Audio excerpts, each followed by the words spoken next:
Russia's military went on high alert and held snap drills near Ukraine as NATO defense ministers gathered in Brussels.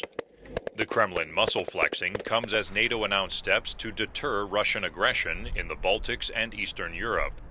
NATO defense ministers agreed on an enhanced forward presence in the eastern part of our alliance.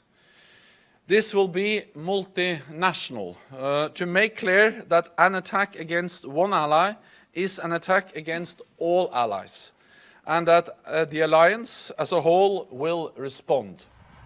The United States is to quadruple spending on Europe's defense as NATO increases troop rotation, stores military hardware, and forms a rapid reaction force. Russia's foreign ministry called the NATO plan a design to contain Russia and a threat to Europe.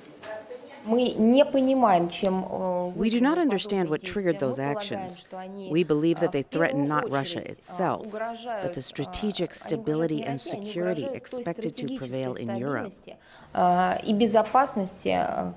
NATO limited relations with Moscow after Russian forces annexed Ukraine's Crimean Peninsula and began supporting pro-Russia rebels in eastern Ukraine.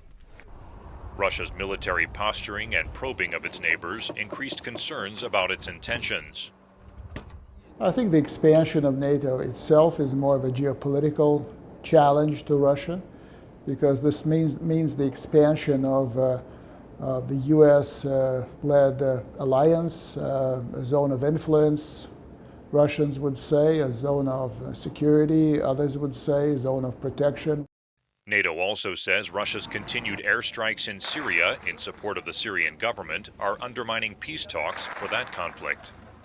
Russia rejects the charge, and its envoy to NATO promised a military technical response to the alliance's increased presence in Europe.